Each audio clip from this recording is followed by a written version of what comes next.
family. It's your girl KG. If you're watching the replay, go ahead and put hashtag replay in the comments.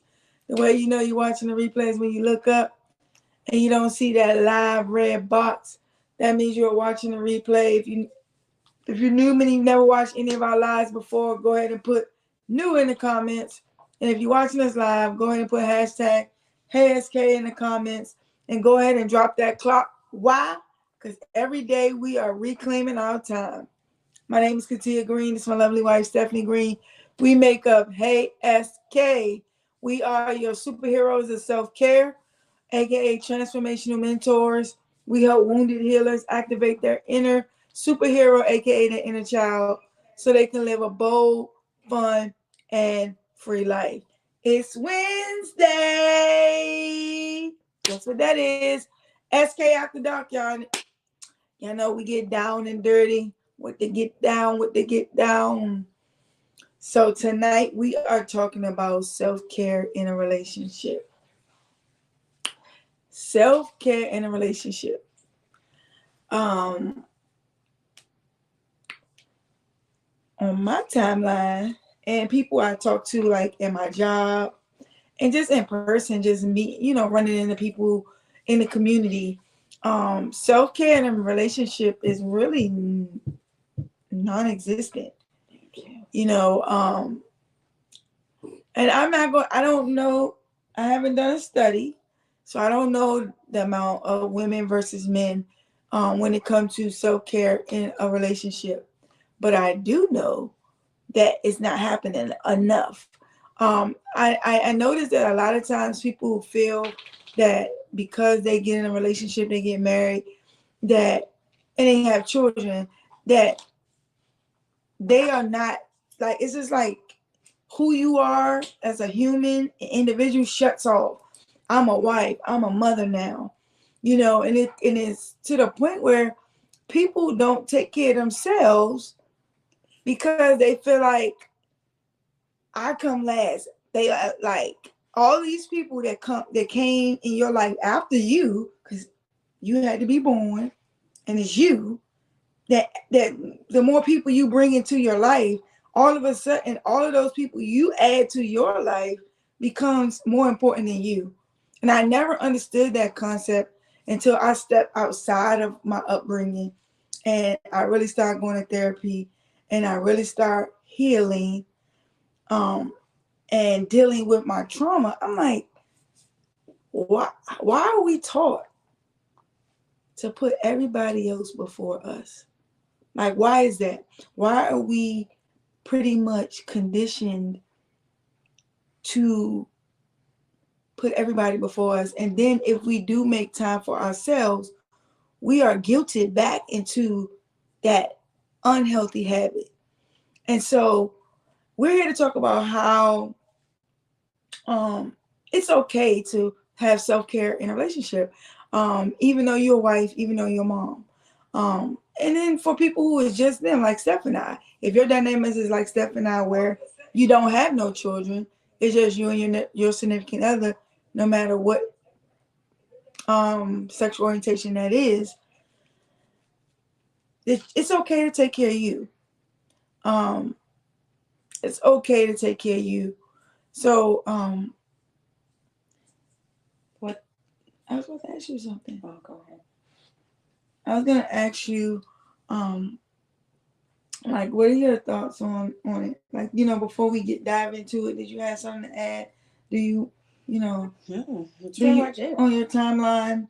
I mean, or people you talk to, because you socialize with a lot of people on social media, and from your, is that the consensus? Pretty much that people who don't really self-care have anyone properly. Yeah, people tend to think that self-care just means bubble baths and getting your manicure and taking care of like your hair or whatever, which I mean that can be a part of it depending on if you enjoy the process, you enjoy the experience. It's not a financial burden. We understand that your hair is part of your appearance, especially those of us that are Black in America. Your hair is having neat and tidy hair is so important. I put neat and tidy, that is relative considering they think our natural hair is not tidy. But neither here nor there, keeping it looking good according to African American standards is important. It truly is. Because I mean, if you're gonna rock your hair natural, it needs to look good. Not the other folks saying I'm talking about ours. But like I said, as long as it's not a bone of contention, you enjoy your stylist, you enjoy your experience, and it's not a financial burden. And I mean, it can be self-care, but self-care is so much deeper than just the physical. It's mental, it's emotional, it's financially, it can be spiritual, socially. All those things play a part in properly executing self-care. So yeah, that's pretty much a lot. Like I'm finding that a lot of moms in my timeline, they're like, my self-care is taking a shower without my kids. Okay, that's part of it, but that can't be the only thing you do for self-care.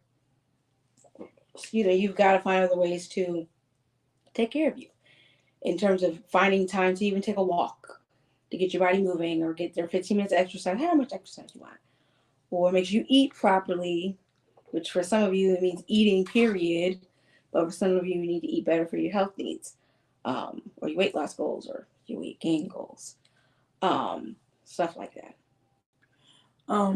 And truthfully, is massages and all of that stuff, it becomes a emotional band-aid if you don't deal with the inner. Like it really is. The truth for me, in my definition of self-care, is taking care of the inner first. Those things are like luxury in the emotional and mental health world. Because my thing is, if I'm going to get a massage, but after the massage, I'm still angry. I'm still dealing with all of this stuff. Like, to me, it's a form, but to me, that is like a band-aid on, the whole situation. So for me, like, what we like to talk about is working on you. You know what I'm saying? If you're always snappy and angry and frustrated, why? Getting to the root of some of the toxic behaviors that you or your significant other display in your relationship. Because the thing is, you can go get a massage all you want. To me, is like taking that detour, the detour for the detour for the detour, to never get to the root of the problem. And some people might not agree with that, but my thing is, we all get 24 hours in a day. How you choose to spend yours, is how you choose to spend yours, but we all get 24 hours in a day. We got to work on the inner, and I know a lot of people don't want to work on the inner. Communicate with your partner, you know what I'm saying? Because you can't just assume that they know, what I'm saying, you need a break. Encourage each other to take time. I think a lot, what I see on my timeline is people spend a lot of time with percentages, or it's like they got a check mark in their relationship, like, oh, you did this amount of things, you did this amount for the relationship, you did this amount. And my mindset is, doing what's better for the betterment of the team. You know what I'm saying? There are some days that Steph give more than me, just based off the day, but that doesn't mean that I'm going to sit here and check off, oh, today she did 80, I did 10. It's just doing what's for the betterment of the team. And, and vice versa. Sometimes I pick up the slack and do more, and I said, babe, you got it. But that all comes down to who you choose to marry. And, what I'm saying? Sometimes people don't realize you outgrow people. People, and I always go back to Tia and her husband, because she didn't use that as a time of sadness. It was like, hey, we've outgrown each other, and that's okay. And she's taking care of self, something she didn't do within the relationship. But what is something that you do? So let me ask you this.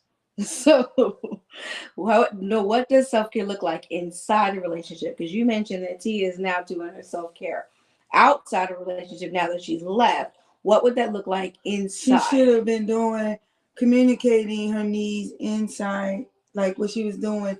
And maybe she did. And he just wasn't supportive, because when you have children, sometimes uh, getting your self-care inside a relationship means you need help if kids are involved, especially if they're small. Like we communicate, like if we had children, I'm like, babe, um, I have a therapy session at 2 o'clock, and you can't take the kid, with you, and you're not getting that support you need to do it. Then you have to navigate other ways. Maybe you find a therapist with a child care, because some of them do have that. Question. So communicating needs, is that the only way that you think? Like, or what are some other ways that people can practice effective self-care inside the relationship? Because yes, you do have to communication need as part of it, because you need the space and the time to do some things, and you can't do that if you don't communicate. Hey, I need you to be home by, or I need you to watch the kids, or whatever that you need from that person. Or what else? I would say journaling and taking time to reflect, because sometimes people, before you realize you need therapy, a lot of times there's an aha moment that happens. So like journaling, meditating, just taking time with yourself. I think some people are scared to be alone, like within themselves, because you learn a lot about yourself when you sit with yourself in a proper manner. I did it again. That's true. That's how I did it. Oh. It's like a stretch. Anyways, a lot of times with self-care, especially in a relationship, sorry, I'm cracking everything today. You have to really listen to your needs and what your body needs. And I'm not just talking about physically. Like, you're listening to your body in terms of you're hungry, you eat. Hopefully something nutritious that's going to be just not empty calories. You're thirsty, you drink. You're sleepy, you sleep. If you're horny, hopefully you either have a partner or whatever. The point is, you listen to your body and you feel that need. Mm-hmm. You have to learn to do it in other ways, not just physical. If you're missing some social interactions because maybe you work from home or you're a stay-at-home mom and you're with kids all day and you need some adult interaction and you're feeling that urge, like, I want to talk to an actual adult that can respond back. Like, I don't believe in baby talking children. That's another. I never did it. I don't baby talk other people's kids. But if you want to be, those of you want to be able to speak in a normal voice and actually have someone respond to you with words, not just Goo Goo Gaga or whatever, your kid responds with, listen to that. Tell your partner, I need a happy hour. And that could either be something as simple as you two planning a date night and going together, or you just get up with your girls. Or if you're a guy, you guys, and just say, hey, and just have some adult interaction. Doesn't have to be daily, doesn't have to be often, doesn't have to be expensive. You can literally go get together and play cards at somebody's house. Somebody grab a beer, somebody grab some chips. You know what I mean? Somebody grab cookie, whatever the hell. And then boom, inexpensive, but you get to fulfill that void, right? Or if you're like, dang, I wish I had, there's something simple as budgeting. So that way you make sure your bills are covered and you can see what else you have left over to save or whatever that you desire to do. Mm-hmm. It's just listening to your body. If you don't feel good, like going to the doctor or the dentist, and that's why y'all be skipping y'all appointments. Yeah, that's self-care. I said this in our guide, just like you don't maintain your car and you end up on the side of the road because you ignored all of the warning bells that your car gave you. Your check engine light was on, your tire pressure light was on, your car was rattling. Every time you put it in reverse, it shakes. And you keep driving the car. Eventually what's going to happen is that car is going to be on the side of the road and you're going to be on the side of the road with that car. And when your car is on the side of the road, it's no good to you. If your car is in the shop because you didn't take the hour or two for regular maintenance, the car is no good to you. It's the same thing if you don't pause to take care of yourself. You're no good to other people around you. You'll be a better wife or husband. You'll be a better partner, a better parent, a better employee, a better business owner. Whatever hat you wear, you will be better for it if you just take the time to, again, listen to your alarm bells that are going off in your body, whether you need rest, food, some sort of social interaction, or, those of you who are super spiritual and you crave nature or church, whatever it is that, excuse me, whatever it is that fills your spiritual needs, you can't neglect them. Even if it's as simple as getting up 10 minutes before you so you can meditate and say your affirmations before you start your day. That's fine. Do whatever you feel, your soul feels. Even that means finding a sitter and going to Bible study during the week because you really like the interaction that you get from a ladies' Bible study. Or maybe a men's Bible study. But those are the things that you need to check in with your mental and physical and say, something's not right, let me fix it. That's basically it. You just got to figure out how to do that in your marriage. And like Katia said, you have to communicate. Mm-hmm. I know for us, we've been taking a lot of self-care. We had I'd say a long, short weekend. Most of you are friends with Katia on Facebook, then you already know this. Like, she's coming back from a trip on Friday, and what should have been a late night arrival, late-ish night arrival on Friday turned into an afternoon arrival on Saturday. She called me. I dozed off on her first flight, and she missed her connecting flight because her first flight was delayed because of probably the weather. Y'all live on the East Coast, so y'all know we got beat up on Friday with the wind and the rain and all that stuff. Mm-hmm. So she missed her connecting flight, and so it was kind of late, and she couldn't get one till the next morning. So I stayed up and I talked with her. I mean, I dozed a little bit, and she probably dozed a little here and there, but like neither of us really got like a good hard sleep, right? Then she came home for a little bit. We chilled very little, and then we went to go support one of her battles. They had a art exhibit, so we went and got pizza from the spot nearby, really good. Went to the art exhibit and decided to get some ice cream and kind of chill for a little bit. So we got in at 11, late, and mind you, that was on little to no sleep the night before, so we were tired. We got up Sunday, I would say early, but by the time we got going, it was late, and so we moved some of the stuff from our old place just so we could have enough here to function until our movers could come on Saturday. They're coming this Saturday. And so we've just been tired. So like Monday, did we do any? We go to the old spot? Mm-hmm. We did go to the old spot on Monday. We grabbed like just enough to get us through till Tuesday. We just grabbed clothes, more toiletries. I think we grabbed just enough toiletries Sunday when we moved, and like one set of clothes. We went Tuesday and got more clothes, and then we just came back and we rested. Yesterday we came and we rest. Like yesterday we cleared out our room and then we rested. Tonight when we get off this live, we're gonna rest. We've just been checking in, but like we went to bed kind of early for us last night. Man, that felt good. Like 8 something. It was like we got into bed. I don't even remember. It was so late. I don't even remember falling asleep. I don't remember turning the light off. Don't remember turning the TV off. But I woke up and it was all done. Like, I don't know. So it was so good. It was so good. But we listened to our body, and that's one way of self-care. Listen, like in a marriage, like sometimes you self-care together, but sometimes one of us is tired, the other one's not. The other one will stay up and work, and the other one won't. That's what it was. Monday, you was up late doing orders. Mm-hmm. So we didn't go to bed Monday at a reasonable time either. That's why. It was something. Yeah, Monday we still. I wanted to go to bed early Monday, but we didn't go to bed early Monday. It was like 11 o'clock, 11:30, and I was like, we had to get up and go to work. So yesterday we went to bed. We went over there. Excuse me. What we eat? We ordered. We ordered food. We did? Did we? I don't know. Dang. We ate something. Nope. We had leftovers from Monday. Yeah, we had leftovers from I was like, okay, wings. Yeah. We had leftovers. We ate leftovers from Monday. That's how we was good. We was in that good sleep because we was out. Don't even remember what we did yesterday. We just did what we needed to do, ate, and went to bed. That's what it was. We was out. Like I said, I don't remember going to sleep. Don't remember turning off light. Don't remember turning TV off. I just remember some crazy dreams.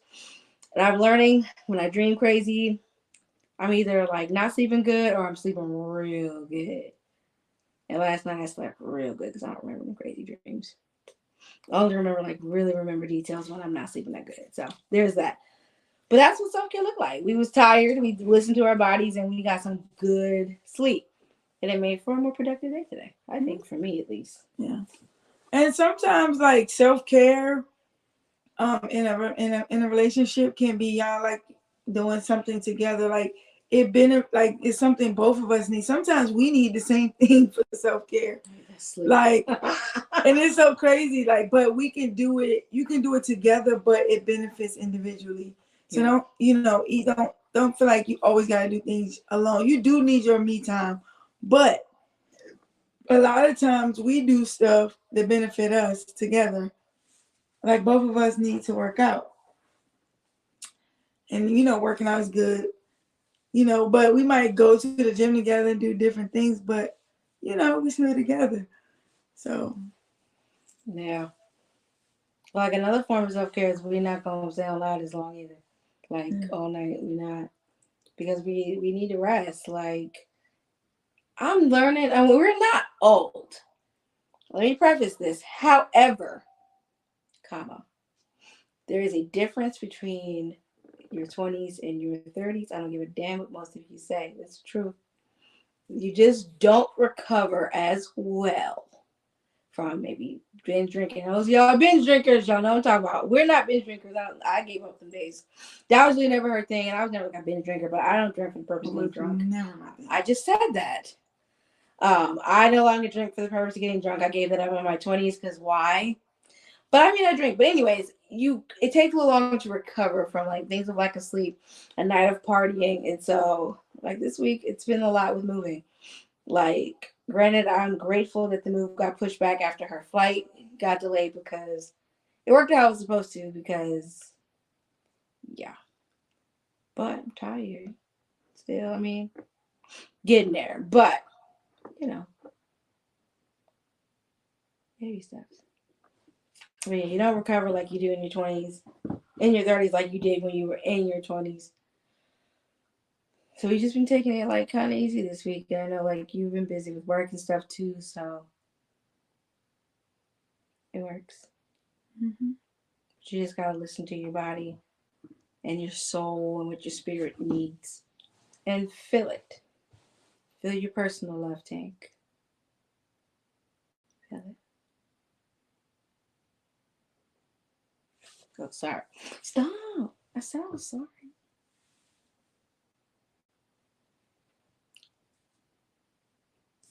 So, I mean, just make sure you take care of your relationship. That's pretty much it. Just remember, you are the designer and creator of your destiny. You control your future. Do something daily to get you closer to your goals. Y'all have an amazing night on purpose.